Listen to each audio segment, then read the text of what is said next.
Hello everyone, back with me again Joseph, your host, and welcome back to Catechism for Kids. Today, we're going to talk about a very special woman whose heart was filled with love for families. Her name is Blessed Mary of Jesus, the Good Shepherd. Does your family ever pray together, help each other out, or say sorry when you make a mistake? Well, Blessed Mary believed that these simple, loving actions could make every family a holy family, just like the Holy Family of Jesus, Mary, and Joseph. Her story starts in Poland, where she was born on November 12, 1842. Her birth name was Franciszka Siedliska. She grew up in a big, wealthy house, but something was missing. Her family didn't talk much about God. Franciszka felt a little empty inside, like a puzzle with a missing piece. She longed to know more about God's love. When she was about 12 years old, she met a kind priest, Father Leander Lenzian. He was a Franciscan Capuchin, and he helped her prepare for a very important day, her first Holy Communion. On that day, May 1st, 1855, as she received Jesus for the first time, Franciszka felt a deep, overwhelming love in her heart. It was like the missing puzzle piece clicked right into place. From that moment on, she knew she wanted to give her whole life to God, but it wasn't going to be easy. Her father had different plans for her. He wanted her to get married and have a life of parties and fancy dresses. He even said he would rather see her gone than become a nun. This was very difficult for Franciszka. She loved her father, but she also loved God so much and wanted to follow the path he was calling her to. Franciszka also had another big challenge. She was often sick. Her parents took her all over Europe to see different doctors, hoping to find a cure. Even though she was unwell, these trips allowed her to see the world and understand that families everywhere needed support and love. She held on to her dream of serving God, praying quietly and trusting in His plan. Finally, after her father passed away in 1870, Franciszka was free to follow her heart. She became a Franciscan tertiary, which is a way for the people to live according to the spirit of St. Francis. But God had an even bigger plan for her.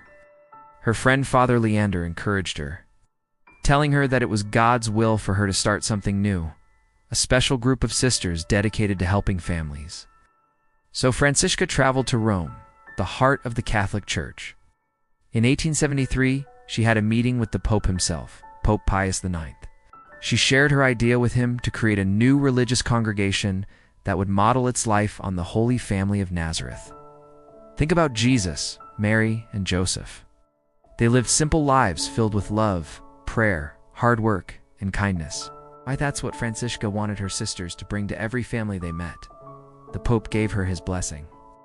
2 years later, in 1875, her dream came true. In Rome, she officially founded the Congregation of the Sisters of the Holy Family of Nazareth. When she made her final vows as a nun, she took a new name, Sister Mary of Jesus, the Good Shepherd. It was a beautiful name that showed her mission to be like a shepherd, gently guiding families to the love of Jesus. As Mother Mary of Jesus, the Good Shepherd, she became a tireless leader. Even though her health was never very good, she was filled with a spiritual energy that was unstoppable. She believed deeply in her motto, "Thy will be done." For her, this simple prayer was the secret to holiness. It meant trusting God completely, in good times and in bad. She traveled all over the world to spread her mission of love. She opened houses and schools in Poland, France, and England, but she didn't stop there. In 1885, she sailed across the big Atlantic Ocean to the United States. Imagine that long journey on a ship back then. She and 11 of her sisters arrived in New York and then traveled to Chicago, Illinois. They started their first American community in a small town called Des Plaines, where they immediately began to help families, especially Polish immigrants who were new to the country. A few years later, they opened another house in Pittsburgh. Mother Mary was like the heart of the congregation.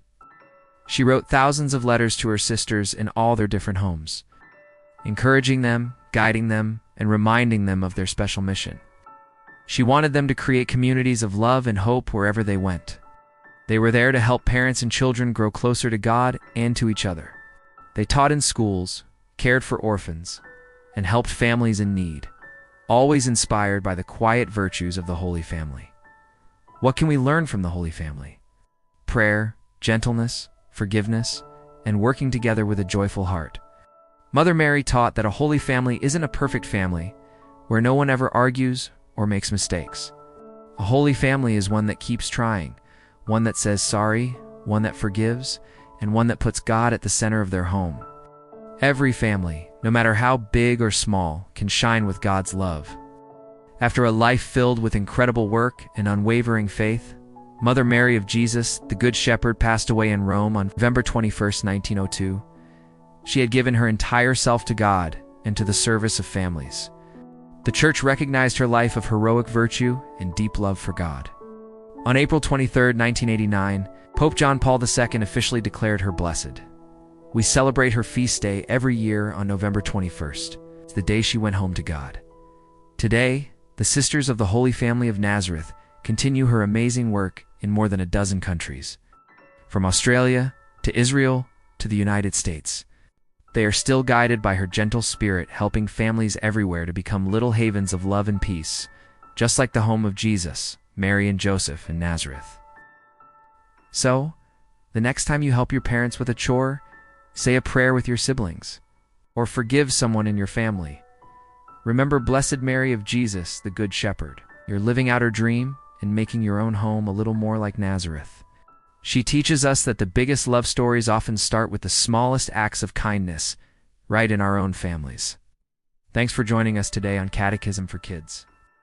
Don't forget to like this video and subscribe so you won't miss our next story. Take care, everyone. Stay safe and healthy as usual.